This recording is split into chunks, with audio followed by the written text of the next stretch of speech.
마음의 합한자. 네, 여러분 혹시 지난 시간 설교 기억하는 사람? 설교 제목 보지 말고 찾아보지 말고. 오, 갑자기 기억 안 나요? 땡. 오, 맞습니다. 마음 먹기. 네, 미안해 은재야 못 봤어. 네, 자 우리 친구는 다음 주에 전도사님이 셀렉트폰을 줄게요. 네, 여러분 설교 제목 잘 기억해 주세요. 자, 지난 시간에 우리 마음 먹기는 언제 쓰는 말? 무언가 결심할 때 어떤 마음 먹었다, 네, 라고 표현한다고 했죠. 여러분 그럼 한 주 동안 새롭게 먹은 마음들 잘 지키며 살았나요? 네, 그러지 못했더라도 오늘 들려주시는 새로운 말씀으로 우리 다시 한번 마음 먹고 한 주 잘 살아내는 여러분들 되길 바랍니다. 여러분들에게 질문으로 시작해 보려고 합니다. 여러분에게는 마음이 잘 맞는 사람이 있나요? 여기 교회 안에도 있는 사람, 나에게 마음 잘 맞는 사람, 일부 있네요. 자, 그럼 여러분들은 어떤 사람을 만났을 때 마음이 잘 맞는다고 생각하나요? 엄마? 엄마와 사이가 아주 좋은 친구고요. 또 어떤 사람을 만났을 때 이 친구랑 마음이 정말 잘 맞는다, 마음이 잘 통한다 라고 느껴본 적 없나요? 없어요? 안타깝네요. 친한 친구?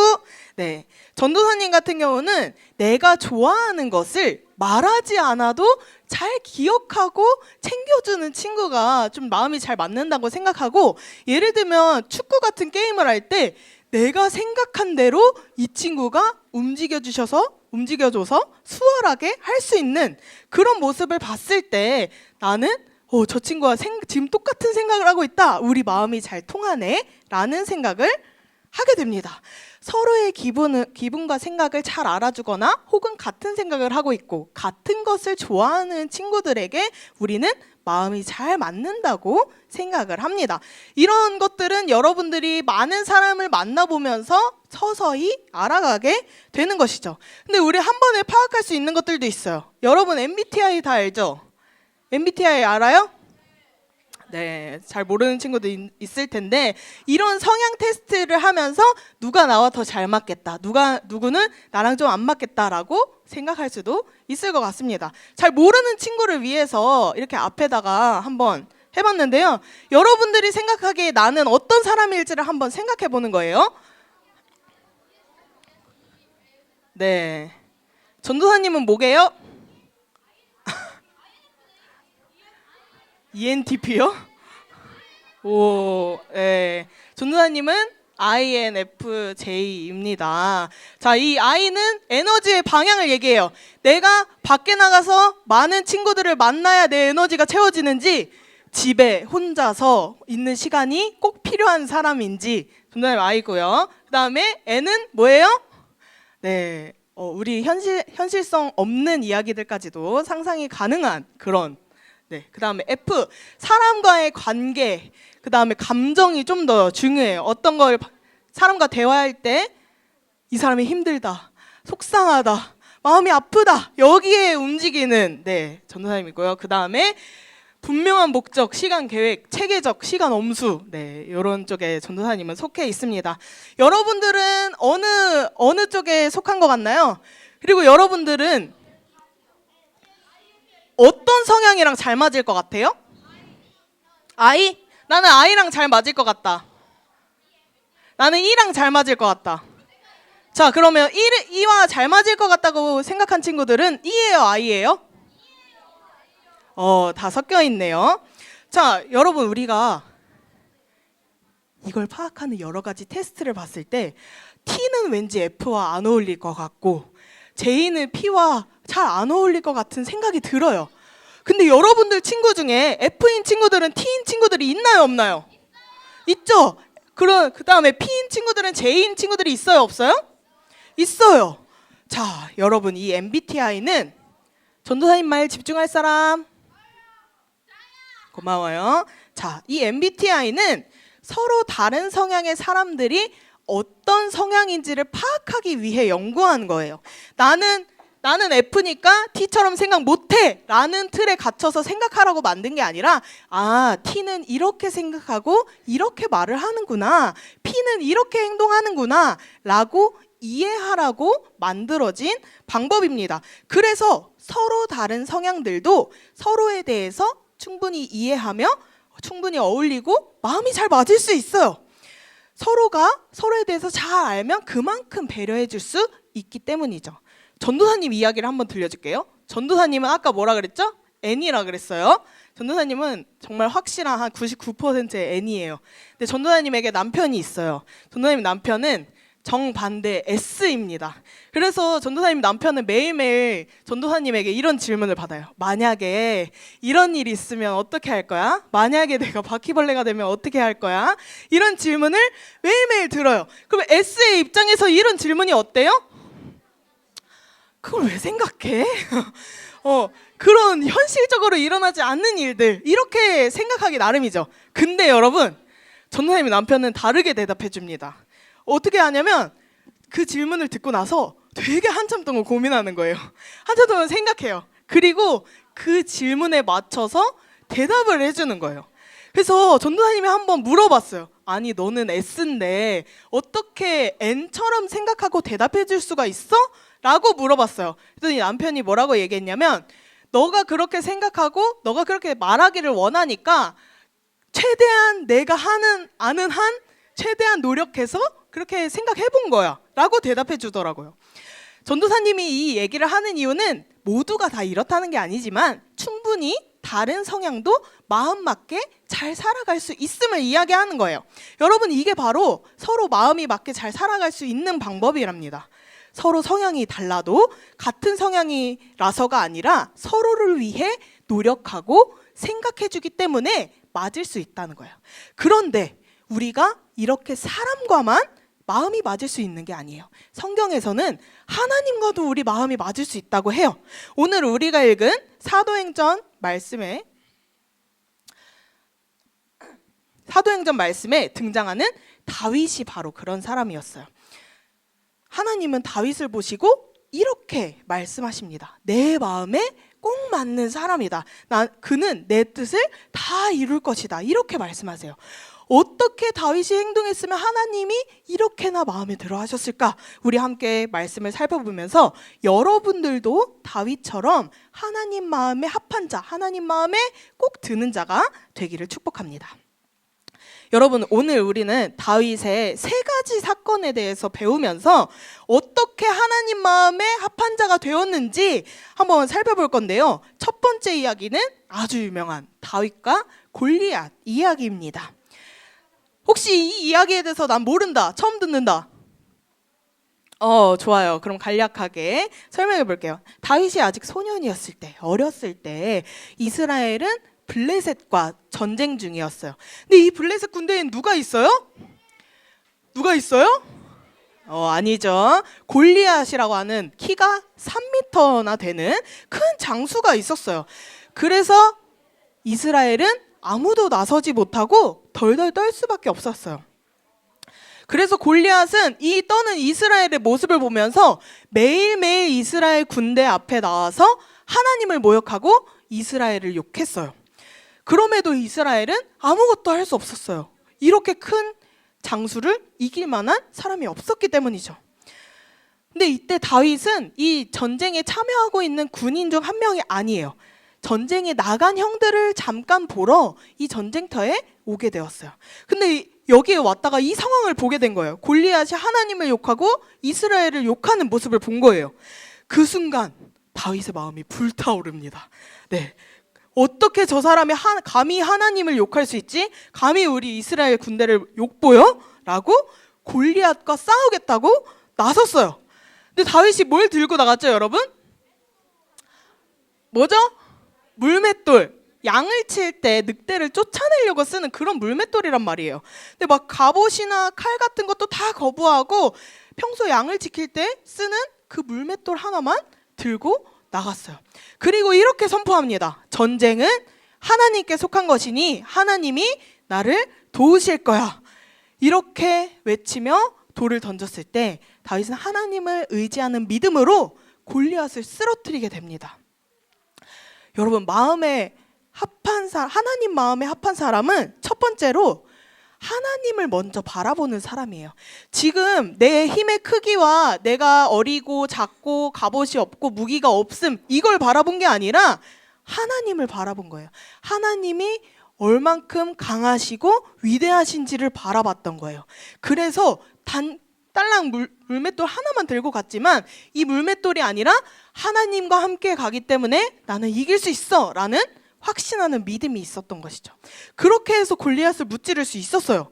여러분들도 그럴 수 있어요. 어떤 상황이든지 내 능력이 아니라, 내가 해낼 수 있는 것들이 아니라 능력을 행하시는 하나님만 바라볼 수 있어야 돼요. 그렇게 해야 첫 번째 조건이 완성되죠. 하나님 마음에 합한 자의 첫 번째 조건, 하나님만 바라봐야 합니다. 자, 그럼 두 번째 사건을 넘어가 볼까요? 다윗이 이제는 억울하게 사울 왕에게 쫓기던 상황이에요. 여러분, 다윗이 아까 골리앗을 쓰러뜨렸잖아요. 그것도 물맷돌 하나로. 다윗의 인기가 어땠을까요? 엄청나게 많아져서 큰 인기를 얻게 되었어요. 그래서 다윗은 매 전쟁마다 나가게 되었고 언제나 하나님만 바라보며 큰 승리를 거두게 되었어요. 그래서 사람들은 다윗이 전쟁에서 이기고 돌아올 때마다 이렇게 외쳤어요. 사울 왕은 1000명밖에 못 죽였는데 다윗은 10,000명이나 죽였다. 다윗 만세! 다윗 최고야! 라고 외치게 되었어요. 그런 모습을 듣고, 그런 말을 듣고 다윗을 추종하는 사람들이 점점 늘자 사울 왕이 질투가 나기 시작했죠. 그래서 미워하다 못해 다윗을 죽이고자 마음을 먹게 됩니다. 그날부터 다윗은 도망자가 되었어요. 집을 떠나서 맨날 도망다니고 자기가 죽을까봐 동굴에서 잠을 자고 길거리에서 잠을 자고 그런 상황이 되었어요. 근데 여전히 다윗은 그 어려운 상황 속에서도 하나님만 바라보며 하나님만 찬양할 수 있는 사람이었어요. 근데 어느 날 다윗에게 기회가 찾아와요. 마치 하나님이 다윗에게 사울 왕을 죽이라고 하는 그런 허락한 것 같은 순간이 와요. 두 개의 상황이 있었는데 첫 번째는 엔게디 동굴에서였어요. 여느 날처럼 자기를 죽이려고 쫓아오는 사울 왕을 피해 동굴 깊숙이 숨어 있었어요. 그런데 마침 사울 왕이 그 동굴에 볼일을 보러 들어온 거예요. 여러분, 볼일 보러 가면 이거 막 갑옷이랑 무기랑 주렁주렁 다 들고 갔을까요? 아니죠. 무장이 되어 있지 않은 모습으로 들어온 거예요. 심지어 이 다윗으로부터 등을 보인 거예요. 다윗의 신하들은 이때가 기회라고 생각했어요. 드디어 우리가 도망 다니지 않고 사울 왕을 죽여서 다윗을 왕으로 세울 수 있겠다라고 마음을 먹었죠.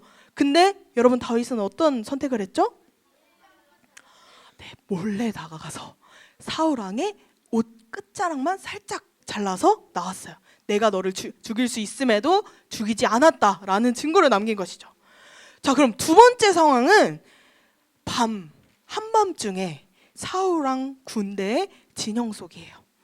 사울과 그의 군대가 깊은 잠에 빠졌을 때 다윗은 신하들과 함께 사울 왕이 자는 곳으로 몰래 들어갔어요. 근데 이때에도 다윗은 사울을 죽이지 않고 사울 왕 침대 옆에 있던 창과 물병만 들고 나오는 거예요. 또 신하들에게 이렇게 이야기해요. 하나님이 세우신 왕이기에 내가 손대지 않겠다. 이렇게 이야기합니다.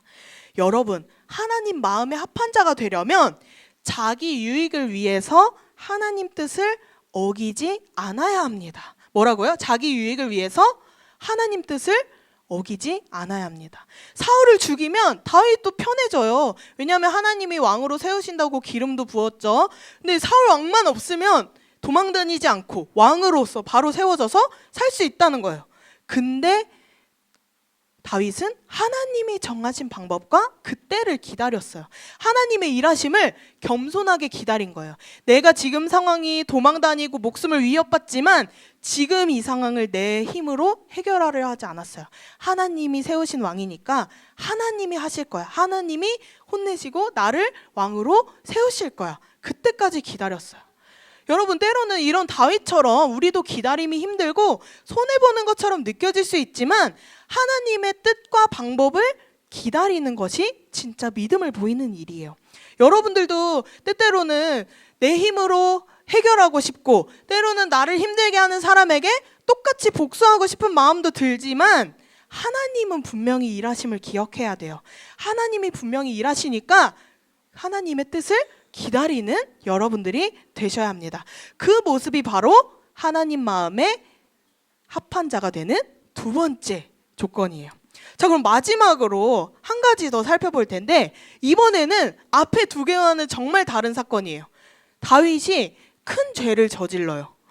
근데 여러분, 죄를 저질렀는데 어떻게 하나님 마음에 쏙 드는 사람이 될 수 있어요? 그쵸? 네. 우리 세 번째 이야기를 통해서 하나님 마음에 합한 자는 어때야 되는지 마지막 한 가지를 살펴볼게요.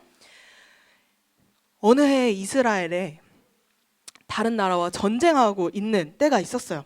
이때 다윗은 성에 남아서 이제 성 꼭대기에서 주변 마을을 둘러보던 때였죠. 근데 그때 너무도 아름다운 여인이 눈에 띄는 거예요. 이 여인의 이름은 밧세바였습니다. 근데 이 밧세바를 보고 다윗이 첫눈에 반했던 것 같아요. 그래서 이 여인을 데려가고 싶어 했어요. 근데 문제가 있었어요. 이 여인에게는 이미 결혼한 남편이 있었습니다. 장군, 우리아 장군이 있었어요. 다윗은 자기 욕심, 자기 욕망을 포기하지 못하고 이 여인을 품는 죄를 저지르게 됩니다. 하나님 말씀을 어기고 말았어요. 심지어는 이 자기가 저지른 죄를 덮기 위해서 남편인 장군을 최전방으로 보내서 죽게 만들었어요. 여러분, 정말 어마어마하게 큰 죄를 저질렀죠. 그래서 겉으로는 모든 것이 조용하고 숨겨져서 잘 흘러가는 것처럼 보이지만 하나님은 계속 다윗의 마음을 보고 계셨어요. 그러던 어느 날 나단 선지자가 다윗을 찾아옵니다. 그리고 다윗에게 이 이야기를 들려줘요. 다윗 왕이요, 한 부자가 있었습니다. 이 부자는 수많은 양과 수많은 소를 거느리고 있었습니다. 또 한 명의 가난한 사람은 작은 암양 한 마리만 데리고 있었습니다. 근데 이 부자가 자기 양은 쓰지 않고 가난한 사람의 양을 빼앗아다가 다른 사람을 대접하는데 사용했습니다. 이렇게 이야기하는 거예요. 여러분, 이 부자가 어때요 지금? 네, 좀 안 좋은 말로 쓰레기고 좀 진짜 나쁜 짓을 했잖아요. 그쵸? 다윗도 이 이야기를 듣고 분노했어요. 아니, 어떻게 이런 사람이 있을 수 있습니까? 자기 게 훨씬 많은데 어떻게 그 하나밖에 없는 거를 빼앗아서 다른 사람을 대접할 수 있단 말입니까? 그 사람 당장 데려오세요. 벌을 줘야 합니다. 4배로 갚을 수 있게 해야 합니다. 라고 이야기했어요. 그때 나단 선지자가 조용히 이야기하죠. 맞아요. 그 사람이 바로 다윗 왕이십니다. 이 부자가 바로 다윗 왕이십니다. 이렇게 이야기해요. 다윗은 그제야 자신이 얼마나 큰 죄를 저질렀는지를 깨닫게 되어요. 그리고 변명하지 않고 숨기려 하지 않고 하나님 앞에 바로 무릎 꿇고 고백했어요. 제가 하나님께 큰 죄를 지었습니다. 하나님, 저를 용서해 주세요. 이러고 하나님께 회개했어요. 다윗의 회개는 그냥 겉모습뿐만 한 게 아니라 정말 진심 다해서 하나님 앞에 자신의 죄를 사죄했어요. 여러분, 하나님 마음에 합한 사람은요, 죄를 짓지 않는 사람이 아니에요. 죄가 하나도 없는 완벽한 사람이 하나님 마음에 쏙 드는 사람이 아니에요. 자기가 잘못한 것은 인정하고 즉시 하나님 앞에 나아가서 용서를 구하는 사람, 이런 사람이 바로 하나님 마음에 합한 사람의 모습입니다. 여러분들은 이미 태어날 때부터 죄인이에요. 그리고 우리 마음속에 이미 죄가 있는 상태로 태어났기 때문에 아무리 죄를 짓지 않으려 노력해도 우리가 죄를 아예 안 지을 수는 없어요. 하나님은 마음으로도 생각으로도 죄를 짓는다고 하셨는데 여러분, 마음과 생각까지도 죄를 짓지 않는 사람이 얼마나 될까요? 그로부터 자유로운 사람이 얼마나 될까요? 그래서 더욱더 이 세 번째가 중요한 거예요. 우리는 죄를 지을 수밖에 없는 사람이기 때문에 하나님 앞에 그 죄를 숨기지 않고 변명하지 않고 잘못을 고백하고 회개하는 모습이 얼마나 중요한지 알아야 돼요. 여러분, 이런 모습을 가진 사람이 바로 하나님 마음에 쏙 드는 사람, 하나님 마음에 합한 사람입니다. 하나님은 죄를 미워하시지 사람을 미워하시지 않으세요. 그래서 경고하시고 심판하시면서 이 하나님께서 사랑하는 많은 사람들이 죄로부터 돌이켜 하나님께로 돌아오게 하시는 거예요. 그래서 다윗이 이렇게 큰 죄를 저질렀음에도 하나님 마음에 합한 자가 될 수 있었습니다. 여러분, 우리가 처음에 말했듯이 마음이 잘 맞는 친구, 내가 그 친구에 대해서 생각하고 배려하고 노력해야 가능한 관계들이에요. 근데 하나님과 우리의 관계도 똑같아요. 다윗은 언제든 하나님을 생각했어요. 하나님만 바라보려고 노력했고 하나님 뜻을 기억하고 잘못을 발견했을 때는 하나님 앞에 솔직하게 고백했어요. 그래서 하나님은 다윗이 내 마음에 맞는 사람, 내 마음에 합한 사람이라고 부르신 거예요.